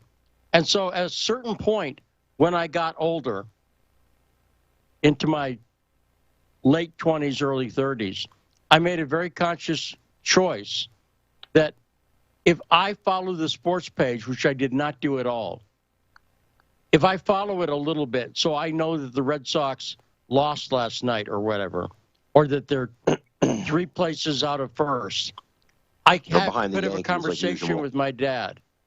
But you see what I'm saying? In other words, I knew that if I talked to my dad, hey, son, hey, dad, so the Sox are 3 places, I'd have something to talk to him about. Literally, yeah, because he wasn't into computers or politics and stuff I was into, art. He just wasn't into it. Nothing wrong with it, but it wasn't his thing. So correct. I made a choice to track with sports just enough to have conversations with my dad. And then when he left, I had no reason to read the sports page anymore. So I have no idea what's going on. My mom was a huge Yankee fan, may she rest in peace as well, and so I lost a little something there, too, when she passed. It was something that we did together. We watched it together. So sometimes it's you get a little sad watching it when you're used to watching it with her. But like I said, for me, the woke thing just really just beat the love of sports out of me. As much as I tried, you still try to watch. They keep hitting you with the stick. Like you're trying to watch it, yeah. They just keep beating you over the head. Well, at least like you're talking about with your mom or with my father, there's at least a bit of melancholy as opposed to what the hell was this about? Which is what the woke thing is, just what's going on there. Right? It's just ruined sports. But joining us now, the Bail Queen of New York, great friend of the show, always love having her on. I haven't talked to her in a while. Michelle Eskenazi. Hey, Michelle, how you doing? Hey, Lee, how are you? I'm good. Michelle, meet Carmine. Carmine, Michelle. Carmine. Michelle, nice to meet you. That's a heck of a nickname, the Bail Queen. Eskenazi. You're a Gumad, all right? Pass the gravy. That's right. Had my Sunday gravy yesterday. Beautiful. So, yeah. So, Carmine's over near Newark, by the way, Michelle, just so you know. So, technically, if he gets in trouble, it has to be on your side of the Hudson for you to be any help. But we're also joined by Tracy Gonzalez. Hey, Tracy, how you doing today? Hey, guys. How y'all doing? Good. Hey, Tracy. Now, Tracy, now explain the pecking order in the executive branch of BBUSA. Explain that, Michelle. No, this is National Association of Bail Agents. Tracy is the senior vice. Oh, right. I'm the president. Okay. Yes. And explain to people what that organization is and what you do, and then we'll talk about the political problems that bail bonds people all across the country have been facing for 6 or 7 years. Let's just talk about what you do as a professional organization. So the National Association of Bail Agents is the brainchild, of course, of the Bail Bond Queen, and she serves as president. I serve as vice president. We are a national organization that represents bail agents and recovery agents throughout the United States, and we are actively fighting against bail reform. We believe secured bail works. Well, and so in the past few years, the so-called criminal justice reform movement, funded by George Soros, has been successful in getting rid of bail in a number of places. What has happened? Is there any consistent pattern that's happened as a result of places that have gotten rid of bail? Either one of you, Michelle or Tracy, whoever wants to. Yeah, absolutely. Let me jump on that one. What we've seen consistently so talk about what's happened. So what's happened is we've got a huge increase of violent crimes. We have a huge amount of victims of violent crimes that are no longer represented. And it's just out of control. Crime is out of control. People are walking out. They're murdering people on the street and walking out the door with a pinky promise to appear in court. And you know what I've noticed recently? I've noticed a number of news sources saying the way they bring up bail reform is they go out of their way. Have you seen this at all, Carmine? Where they go out of their way to say, this is not caused by bail reform. Yes. No, these guys are just out of jail with no bail. They're out of jail in 10 minutes, and then they commit a crime. But it has nothing to do with the bail reform. And it's not at all. Please. And they listen, I've been running crime in New York City for almost 30 years. And I've been running secured appearances by criminal offenders for that amount of time, which not only enables the prosecution not to have to sentence in absentia, but it also ensures a victim their day in court. And it's a very small and successful component of the criminal justice system. So the fact that they came for us, the low-hanging fruit, is not of particular surprise because we don't have their kind of money. And we were actually working when they came for us. We were posting bonds. We were securing liberty, providing Eighth Amendment liberty. Yes, we make money for a living, but so do most people. So, that could change tomorrow, right, Lee? I don't really know. Well, Biden's working on it. Don't worry, Michelle. But I'll tell you who else is part of the criminal justice system who I understand makes some money is lawyers. Have you heard of them, Carmine? They make a couple dollars. They make a couple bucks. And I'll tell you what else. The more money you spend on a lawyer, the slicker a lawyer you get, generally speaking. In other words... Want to have lawyer reform? Right. They're not having that. And if the idea is bail reform's unfair because it benefits the rich. Well, everything benefits the rich because they're rich. So if you have more money, you're probably going to get better seats at the theater as well. Does that make sense? So, yeah. So, but this is one of the arguments. There's not many that I hear against the bail industry, is that it benefits the rich. And it's true, but it's true in the same way everything benefits people who have more money, right? There's no special restaurant reform. You got to have restaurant reform then too, and lobster reform, because I enjoy a good lobster. And I got to get you a steak. I know, Carmen, but you guys have been fighting this for years and warning people, sounding the alarm that if bail reform passes, it will be a disaster. And as it turned out, it's been a disaster, correct? It has been. Mm-hmm. I refer to it as an abortion of justice. But what can we do from here, though? Yeah, I mean, are people waking up and restoring bail? Has that happened? You seeing people realize the error of their ways yet, Michelle or Tracy? Yeah, I think if you look at New York, you're going to see some huge changes coming, some huge changes that have already come. People are realizing they made a huge mistake, and they're beginning to roll that back. So that's a good thing. And, one of their biggest arguments has been that we bail agents, the boots on the ground, we're bad people because we get paid for going and doing a job. But, I'm sure when you guys go to work every day, you get paid, right? I like to, yes. Christian way. Yeah, we go to work, we do a job, we get paid. So their argument that bail is lining the pockets of bail agents is just doesn't hold up, because everybody that goes to work gets a check. I think the good news in New York is that the bar is so low to be better than de Blasio that Adams has no place to go but up. Yeah, now, what do you guys, Michelle, especially for you because you're in New York, are you hopeful with Eric Adams or realistic? Yeah, Eric is capped. He's a captain. So his first allegiance is to blue, whether he's law and order. He understands that or not. You know what I mean? So he might act political and might align politically, for the media purposes, but his heart and his blood bleed blue. So I have a feeling that they're not going to be able to get where they need to get. And the commissioner that he put in place, all her veins are blue. So it's not going to be as easy for them this year. There'll probably be legislative change. Just so you know, 1/120, we rolled out bail reform from Don Cuomo.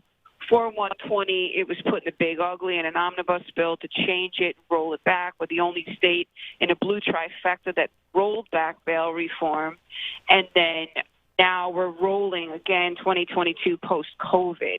And I'm still going to remain part of the conversation. And I think that we're going to have better laws, especially for crime victims. And bail agents are going to continue to do an amazing, accountable job for the criminal justice system throughout the United States of America, including fugitive recovery agents that return to warranted while America sleeps. Now, I don't want to sound macabre, and so I hope my meaning is not lost here. But this horrible shooting we had of 2 cops in New York last week. Heartbreaking. Heartbreaking. We had that gigantic funeral. So as horrible as that was, in a way, that coming early in the Eric Adams administration put him in a position, I think, where he has... do you think Eric Adams stepped up for the cops in this case? I am not going to other muck the new mayor of New York City. So that's not happening today. Let's revisit that in a month. I will say, as a Jerseyan... And you just misspoke because... Well, I got to say one thing, Carmine. So Saul is covered. You just misspoke and accidentally said something because, of course, the FCC is listening, and there's some words we can't say. So you did misspeak, and I heard that. But But yeah, but there I we just want go. to say, as somebody watching in New Jersey, though, to watch him actually go out there and march to the precinct wearing an NYPD jacket and marching with the police, you know, sometimes symbolism matters, and it was such a refresh. I'm not saying things are going to be magically fixed overnight. It was such a refreshing change from the communist that was in there before him, de Blasio. Such a refreshing change. Mm-hmm. Michelle? Yes? Are you still taking a no-comment position on that, or? I mean, to be honest with you, I just feel like there's going to be a tremendous amount of movement on this issue because unlike a decade ago when I was standing on top of the mountain trying to explain to the people of the globe the two evil words, bail reform, now it's a household name. Grandma knows what it is, and Auntie knows what it means, and black, brown, and big ones, tall ones, fat ones, and small ones. They all know what it means. Well, but however, Adams is going to be facing a tremendous. I can see it already. AOC. And the progressive left in general is really going after Adams for being as wherever he is, it's too much for the progressive left, and he's already taking criticism. And we actually you saw what someone from Black Lives Matter said. They came out and were actually critical, and they talked about the sobs. They were arguing against police getting sympathy when they get shot. You saw that, right? I did not see that. Michelle, did you catch that? Where? I'll tell you about Tracy's going to talk to you a little bit, Lee, about the victim perspective in all of this because we've had so much time on our hands, we actually opened up a 501c3 that advocates for the rights of victims throughout the United States of America.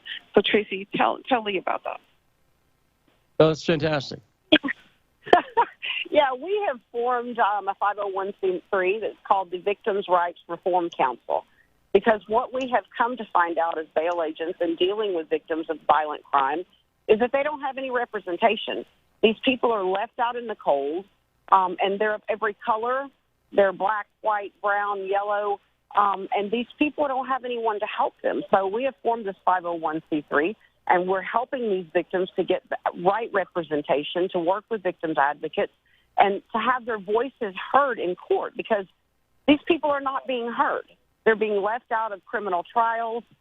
They have no representation. So we're out to change that. So we're going to ask for your support with that.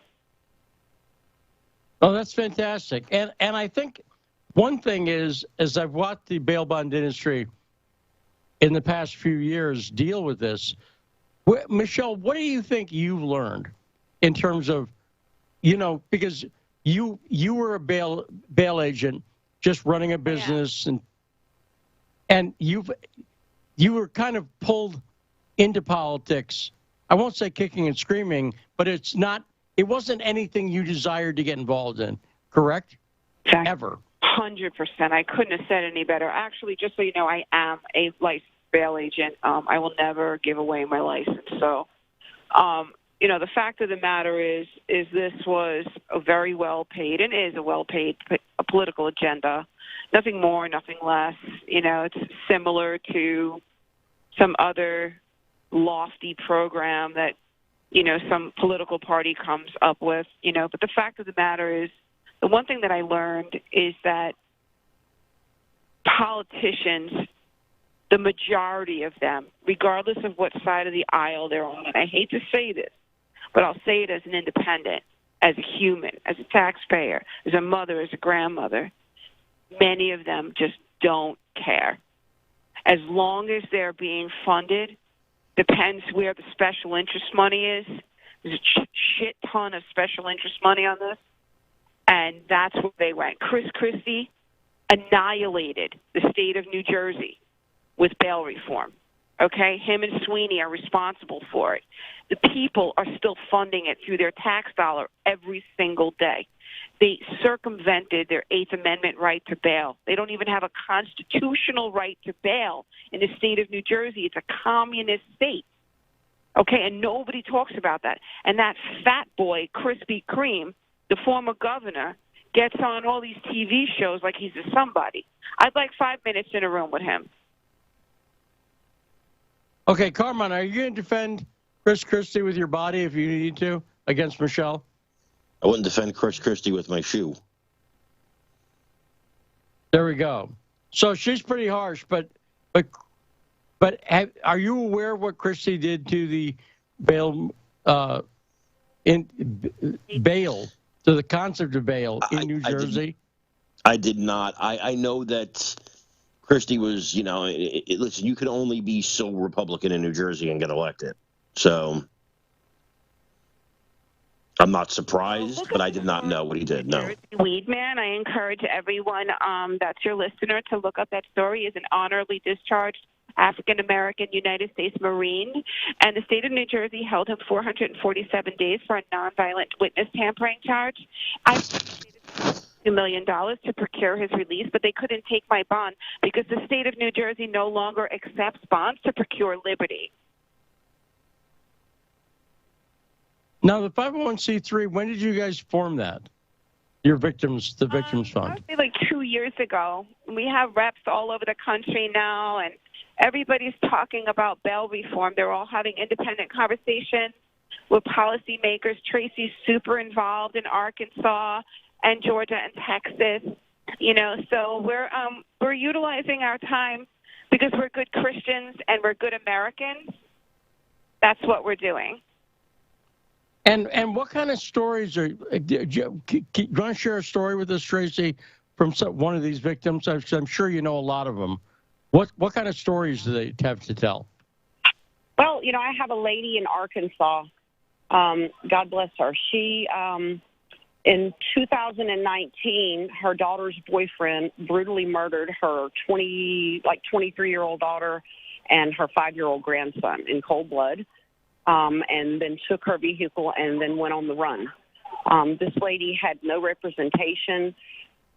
She had minimal help from law enforcement, and we stepped in and we pushed the issue, and we put it on social media. We hit up all the local news affiliates, and then we went national. Called the district attorney. Yes, with the district attorney. We had great success in this case. Thankfully, with the help of the U.S. Marshals, he was captured out in California about a year ago. He pled and has been sentenced to 2 life sentences, so he will never walk the street again. But she could not have done that without us. And Tracy got her an in-person interview to make her victim impact statement because the court denied her victim's rights. Now, why do you think? First off, what have you found are the rights that people aren't aware that they have? What are the most common things people don't know that they actually do have?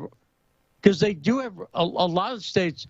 They pass laws, these victims' rights laws, that are on the books. Just people don't know about them. Am I correct that that's a problem? That the laws are there, but people aren't aware of them. Yeah, I think for us, for National Association of Bail Agents, the biggest right that we want every American citizen to know is their 8th Amendment right to bail.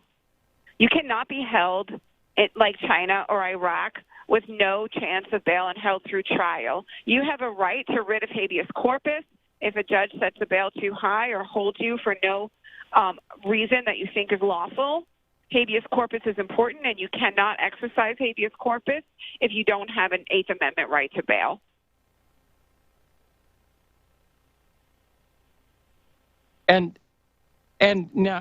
But when you're dealing with the people who are victims, what services may be available to them that they may not be aware of?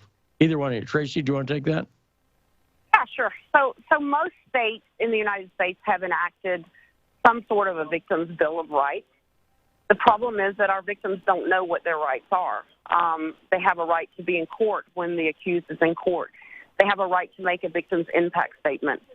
They have all these rights that they have no idea. My lady from Arkansas was never even notified that the defendant was in court and making a plea and was going to be sentenced. So that's some of the biggest things that I see is they don't know that they have a right to a victim's advocate and for that person to be with them in court and to support them and help them. And that's something we really, really have to work on nationwide. That is the heart of the American bail agent throughout the United States of America. So next time the left or anybody decides to criticize our tribe, they should all know that we bleed red, white, and blue, and we are good humans. Carmine, any questions before we wrap up here in a few minutes? I mean, is there anything we as the general public can do to put pressure on these politicians to get to roll back this bail reform that's making us all, I think, demonstrably less safe? It's a good question. It's a really simple one, and the only thing that's effective, because they don't read these mass emails, they go to their staffers, the only thing that you can do is pick up the phone and call your constituent state senator or state assemblyman and tell them, my name is Tracy Gonzalez, this is where I live in Georgia, and I found out that you support bail reform, or what is your position on criminal justice reform? What is your position on crime victims? And tell them if they decide to go forward with pro-criminal policies, that not only are you not going to vote for them, but you're going to tell everyone in your church who they are and what they stand for. And that actually, with somebody like me, I got a little bit of a platform, so that actually works. And also, and you're talking about the calls. Yeah, go ahead, Michelle. I just was saying, like, that's what we do at NABA. It's all grassroots. But you're saying the phone calls are very important because, I know this is a case for a while now, mail's very tricky for these offices anyway. And I'm sure with COVID, it didn't get any, they ignore mail. But phone calls, polite saying, what's your recommendation for how people should make the phone calls? I'm saying polite, but should you be polite, or is it being a little emotional helpful? Of course. I'm always polite. I just very polite. I'm very Southern Georgia, and very polite, and just, I always want to know what their view is on the current bail reform issues. And if they tell me that's something they support, then I just let them know that not only am I a voter, but I don't have a problem in going out and speaking to the Kiwanis Club and the Lions Club and the preacher and the baker and the candlestick maker. And I'm going to let everybody know what your position is on bail reform and what bail reform means to our communities. Now, what do you do when you find someone who's against bail reform? Because I'm sure you do.